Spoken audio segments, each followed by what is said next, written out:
Hey, HDC Church family, we're so glad just to have an opportunity to share with you about some things that God is up to with our Apple Valley campus.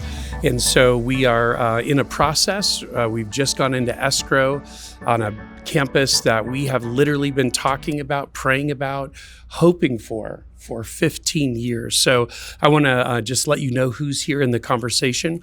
Pastor Evan, Pastor Matt, and Pastor Kurt. And we're just going to talk a little bit today about what is it that has really been our story in Apple Valley, what's our present, and what are we praying for the future. So let's get to it. Yeah, I think our initial label that we were putting on this campus was the East Valley campus. It was going to be the EV campus. That was before electric cars and all that. But yeah, and I think Pastor Jack Hamilton was going to be. I think that was the campus pastor, that we had projected and we're looking at. And I think at that point, I don't even know if I was in the equation, but things started to shift, and Pastor Kurt was you could talk as well as I can, the designated campus pastor for the Apple Valley campus, because we realized we had an opportunity in the UltraStar Theater to launch our campus in February of 2010, and I was slated to be Kurt's second guy, I guess. I was going to be the worship leader for the site. Pastor Brian Haney was in the equation at that point as well. Am I missing anyone from those original? Well, we had kids workers. We had a lot of volunteers. Yeah, I mean, we had lots of. It was a great group of core people that went out. There's probably I think 60, 70 core people who kind of went out from the Victorville campus, since this was our second campus. Yeah, that's what it is.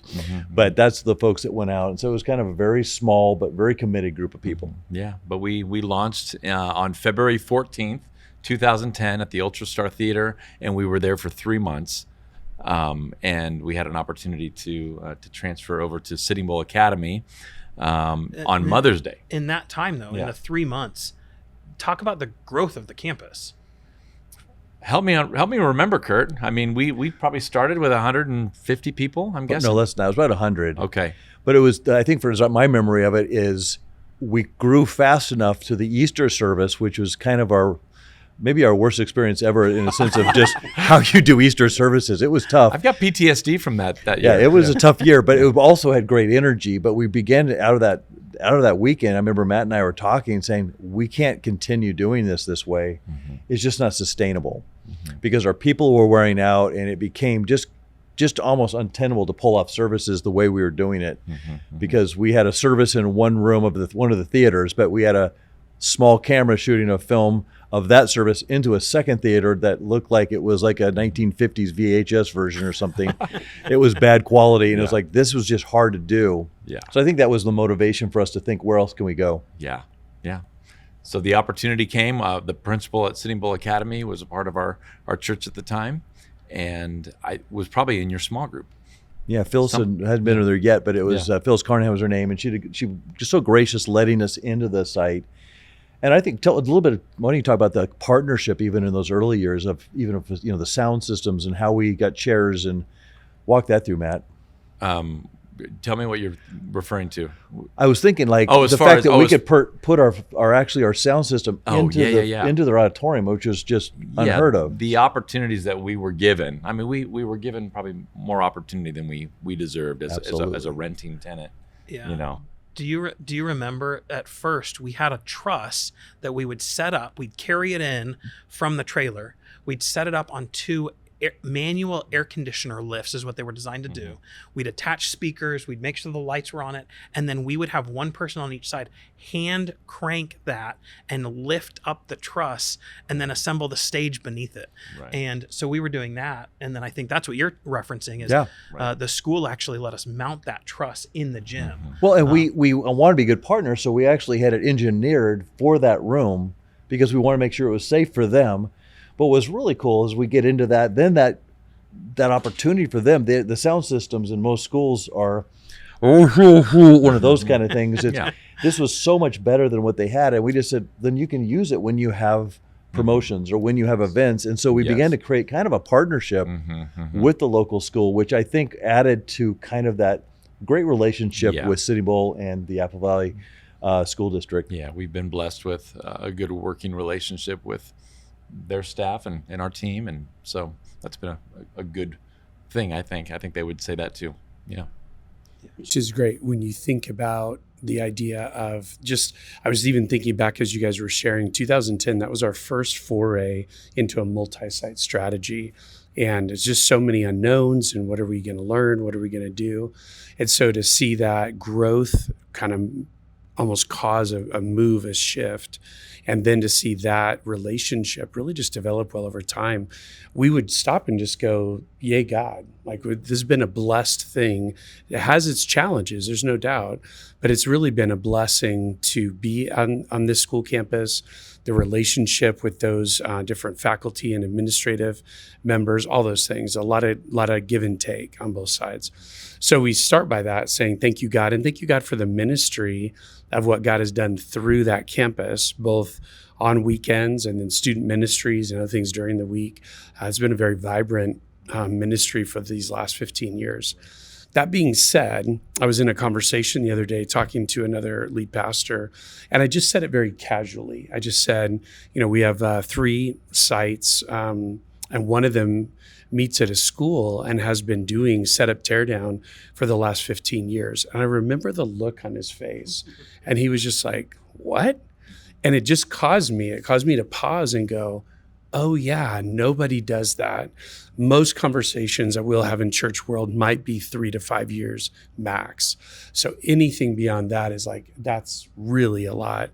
So maybe between the 3 of you, share a little bit what is currently, when you think of a Sunday, and like we said, there have been some neat concessions made that we're not doing the same degree, but what does a typical setup teardown kind of day look like for teams getting ready, getting rehearsals ready? Right, yeah. I think our facilities team shows up at the school on a Saturday about 12:30, 1 o'clock, and they get right to work, going into, I don't know what the total amount of rooms is. It's probably 10 rooms or so of classroom spaces for kids, classroom spaces for students, turning, the gym into a worship center for our Apple Valley congregation. And it involves a lot of chairs, stage equipment, sound equipment, educational, spaces for the different age groups of ministry, and trucks coming in and out of that quad, trailers, and all kinds of things. Guys, we've got a group of maybe 8 to 10 guys now that do this for us, and they're part of our church, but they're on our staff as well for now, and just help make all those parts fit together and go together. And how long does that take, do you think, Matt? I mean, we run a rehearsal. Our worship team comes in at 4 o'clock, and so they're, for the most part, set up by then. So it's probably a 3 or 4 hour process on Saturday, and then probably about the same amount of time on Sunday after church. So yeah. And if you think about the number of people that are contributing to that effort, you're talking 30 to 40 man hours of setup. Every weekend, week in and week out, just on a Saturday afternoon to get it ready for us. And that doesn't include, the teardown process, which is just the opposite, right? Right. Packing everything back into trailers and, moving it, off of the site. It's probably the same, so we're probably putting in 60 to 80 man hours every weekend just to make sure that we can have church. Campus there, yeah. And I would say, you guys, when, again, for most people who, even at the Apple Valley campus, probably aren't aware of all of that infrastructure and all of the effort to get ready, what a great job, our staff and our team have done there to really be able to facilitate great opportunities. I love that phrase, worship is being preoccupied with God, and you guys do such a great job. But when we think about that, when we are making comments in this season, as our church families even heard that we're, in this escrow process with a new facility, when we say that we've been looking for and praying for something for 15 years, not only do we mean it, like that's the timeline, but also that's the effort level that's gone into maintaining really a real commitment to that east side of our valley in Apple Valley to provide a great campus and a great point of connection, for our church there. So that's kind of our past and our present. Let's talk a little bit about our future. Maybe Pastor Kurt, why don't you give us just a timeline on kind of how we came to know about this particular facility, even maybe any of its past that we kind of know, and kind of catch us up. Yeah, like you were saying, we really haven't been actively looking for property. We have a property on Yucca Loma that we had purchased years ago. So it really wasn't on our radar, but we also have been praying and constantly praying of God, what you're trying to do in our church. And so that's been our constant prayer for all of our campuses. God, what are you doing? And about 3 weeks ago, probably about that time, we had an initial opportunity to at least have a conversation about a property that hadn't yet even come on the market. And we were just, as we were praying so much over the last 15 years, we thought maybe this is God moving. And so, as you know, we had that conversation. We went out and visited the property just to see what could be, not sure what God's doing in it. That first step was really an illuminating experience, because we weren't sure what we'd see out there, because Sitting Bull is an amazing, large, expansive campus with lots of opportunity. Mm-hmm. Whatever's next for the Apple Valley campus really is going to have to be unique. And yet when we went on the campus and we both talked afterwards, it was like, this has possibilities. Yeah. And so from that conversation, we extended kind of our prayer time, trying to seek if this was something the Lord's in. The next step after that was to talk to our board and to say, hey, what do you all think? And we kind of shared a vision at our board meeting in August about, here's what we're doing, here's what we're thinking, what do you say? And our board was giving us very positive and affirmative, take the next step, take another look, because this might be of God. And so we did that. And in the process, we recognized another step would be securing a realtor to work with us to represent our case. And we began to go down that road. And then about a week and a half ago, or a week ago, whatever, we put that offer in, and lots of interesting conversations of trying to figure out how that works. And the result was eventually them accepting our offer, which then jumped us into escrow. And that's where we're at today, is waiting to see if that dream that maybe God is leading us to becomes reality. And we're hopeful. I mean, it's hard. I've talked to Pastor Matt, and for 15 years we've had so many conversations about what if, and maybe God, and I wonder if he's doing this. It's almost hard to build up your hope, but we also have great confidence that God could do whatever he wants to do, and maybe this is the season he's doing it. And in the meantime, I mean, we've still had a small group of staff and core volunteers show up on the other property, the Yucca Loma property, every Tuesday morning. We're there. Basically dedicating and rededicating that property, just, Lord, in your timing, according to your wisdom, in your ways. And we're literally on a blank slate, piece of dirt.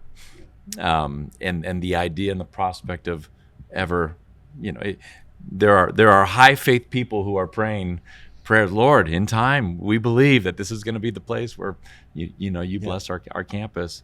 And maybe I'm a low faith guy, but in the moment I have to stop being, cynical in those moments and saying, Lord, when? I mean, it's dirt. It's 14 acres of dirt. When would that ever happen? When is that going to happen? Will that happen in my lifetime? Yeah. Will my great grandkids ever see this?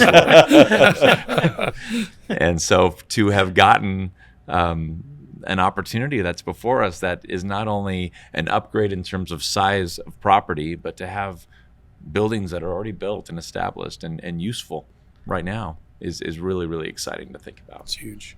There's, what's fascinating as I'm hearing us talk, I think about what all of us do and the folks for our church family when they're working through questions of, is this God's will? It could be the purchase of a home.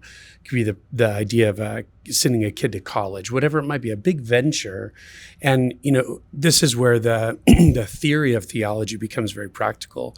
And the question is, how do you know? Is God in it? One of the things that I feel like has been a great, just ongoing conversation in this particular discovery opportunity has just been, and this is the way we've prayed, God, help us not run ahead of you, but God, also help us not lag behind.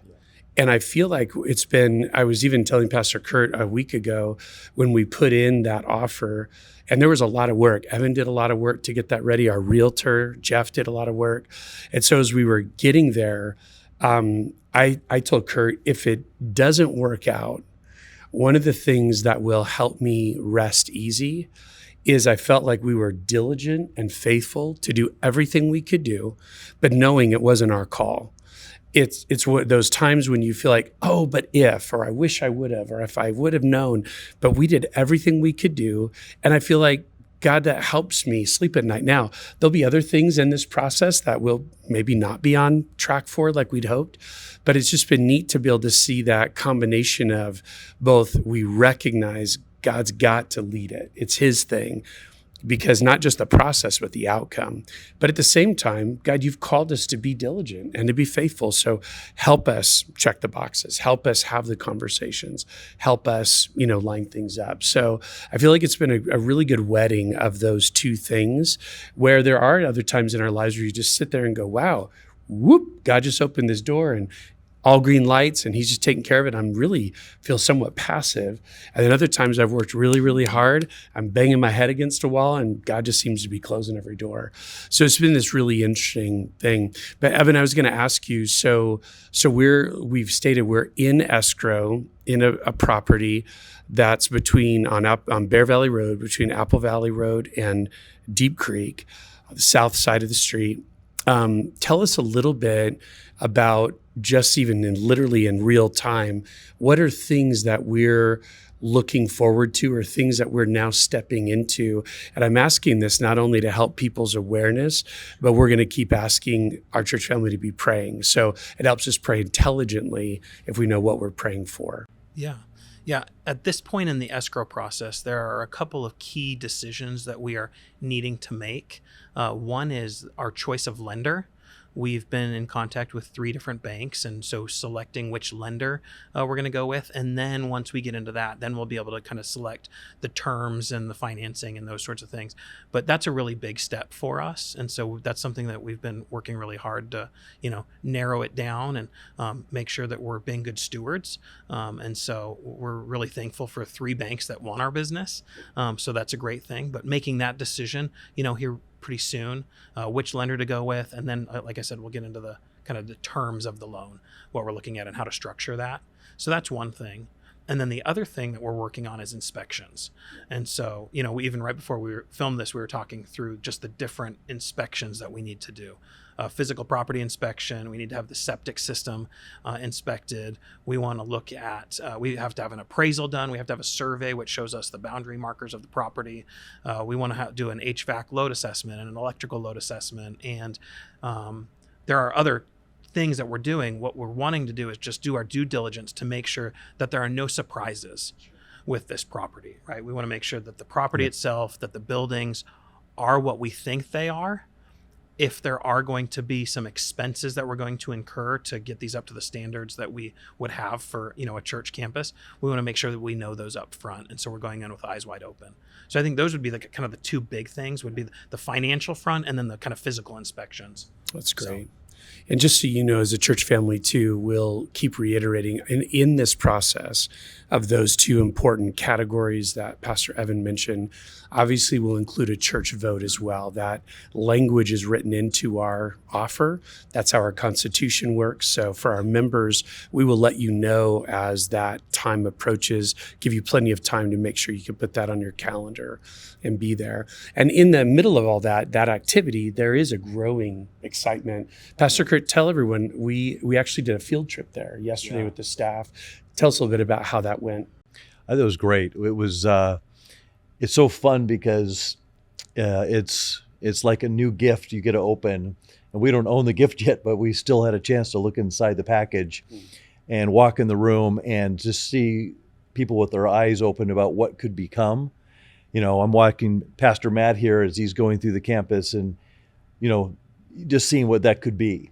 And other of our staff seeing different things where ministry will actually take place. It's not just a building. It's the place where we see lives that could be impacted. And so it's way more than just property to us. It's a passion that can be actually expressed to a community. And so I'm super passionate because I think you watch people go on the property, it's making your shift in your mind from a renter to an owner. Sure. And we have rented for 15 years in Apple Valley, and that's been amazing. But watching all the different people take some ownership, even if it's not ours again yet, but seeing how could this change and dreaming a little bit. It was fun to watch all of our team, just no matter what campus, Hesperia campus, Victorville campus, Apple Valley campus, the whole team was out there, and just watching excitement. Just like when one of your kids has one of those moments, it's a big day, the rest of the kids rally. Our Victorville campus, our Hesperia campus folks are just like excited for the Apple Valley campus of what could be. And that was really fun for me in my seat to see our staff just get on board with what God may be doing and just be celebrating what really cool thing could be happening to one of our family. I love that. We were talking about how neat it was, to your point, that some of our staff team who currently don't really have much to do with anything that happens at Apple Valley, but being genuinely excited, asking great questions yesterday that they just know won't necessarily be for them per se, but like for the team here, for the congregation here, how does this work? And it was just really fun to watch that. And for our church family too, guaranteed that as we get closer and once things finally happen, would be our prayer that we could even have opportunities of open house and have you come and be able to walk the campus, be able to see it, and just begin to dream and pray with us as far as what God would want to do. So more to come on that, but that's a kind of exciting thing as well. So last question, if we were to ask our church family, we already mentioned, would they partner with us related to prayer for our inspections, for our lender, that whole process to continue, the vote, for people to feel informed and affirming what our board is going to put before them. Are there other things that we could just share with our church family, either that we're excited about, or we could just ask them to partner with us in these next few months? Yeah, I mentioned on Sunday when we made this announcement to our campus, I just referenced Proverbs 16:9, which it says, in their hearts, humans plan their course, but it's the Lord who establishes the steps. And I think, I was thinking about that phrase, in their hearts. There are lots of things that, we get excited about, we're motivated by, things that we want to move toward. And we've been doing that. We've been planning a general course for 15 years, but I think we're realizing in the timing of all this, according to his wisdom, his knowledge, his understanding of when and where and at what point in time, he wants to open up these doors and bless us in more specific ways. Like we have to be prayerful. We have to wait on the Lord and let it play out in its real time. I also gave a little bit of a, stronger statement to them, saying, don't go to the property right now. Don't be a bunch of looky-loos right now. Let it come in its time. And when the opportunity comes for an open house and for us to get to, explore that a little bit more, we will do that. But for now, there are real people that meet over there. And we'll probably be going through a grieving process if this ends up, going out of their hands and into another space. So we want to be mindful of that as well and honor those boundaries. Yeah. That's really good. Are you looking for me to add something to that? No, just if there's anything else. Yeah. Yeah, no, when I think about this, I haven't been a part of the Apple Valley team for as long as Matt was, but I remember waking up at 4:30 in the morning and setting up church, and then helping to host adult services, teaching junior hires, changing back into grubby clothes, and leaving that campus at 4 p.m. on a Sunday. And I remember long days. And to be there on Sunday to celebrate with our people what could be, and to say, hey, at the end of the 11 o'clock service, let's stack chairs, and let's prayerfully hope that this is a season that's coming to an end. Just the excitement for the Apple Valley campus that has been so faithful. So committed to what God is doing in our campus, even though we are renters, even though we don't have a place to call our own, to see the excitement that they have for the potential to have a place where we can call our own and belong. And then from there, just, I think, be able to multiply our efforts of reaching that community is just so exciting to me. And so I'm not just the finance guy, that's helping kind of behind the scenes. This is something that my family is excited about, that we've been a part of the Apple Valley campus for a long time. And just, I'm really, really excited about what God could be doing here. Yeah. I would also add, I think it's easy for us to think that a building is the end goal. That's it. And really, we're going to learn about this or be reminded of these things in our series coming up on the church. What does it mean to be the church? The church is not a building. It's not a place that you go to attend a service. The church is the people of God on mission to make much of Christ to the people around them. And so this is a prospective opportunity for us to step into a space that will be really a tool for us to be able to carry out meaningful ministry with humans, with people, and to not put so much focus on property and a building that we think, oh, this is it, we've arrived, and then to be complacent about the mission. I was going to say the same thing, that I just love it because it's for all of our campuses. It's a reminder we're oikocentric. We're about people we reach. Places are a way we can expedite and maybe help the process, and that's a huge thing for Apple Valley. I think it's another opportunity. But it shouldn't change our core calling to reach our 8 to 15 with the good news of Christ. Right. It just gives us a new fun place to bring them to, engage with them, hopefully encourage and disciple them. And so I just love that. And for me, the last thing I would say is, if and when this becomes something we can actually own, our staff has got a lot of work to turn around from what they're doing now to a new environment. So if you're praying, I just pray for a staff and the development of what we're going to do and have great wisdom about how to transition quickly and effectively into a new place, which is always challenging because you're just moving sites, and it's like moving in your own home. If you go from one home to the other home, it might be a better home, but it still is stressful and it still has challenges. So our staff really would be benefited to have you pray for them should this happen. That's great. So, church family, just wanted to give you a little bit of a roundtable understanding of where we're at, where we've been, and what we're praying for God's future for the Apple Valley campus. So please join us in that. We're excited. We're going to look forward to it, walk it out together with you, and see what God has for our future.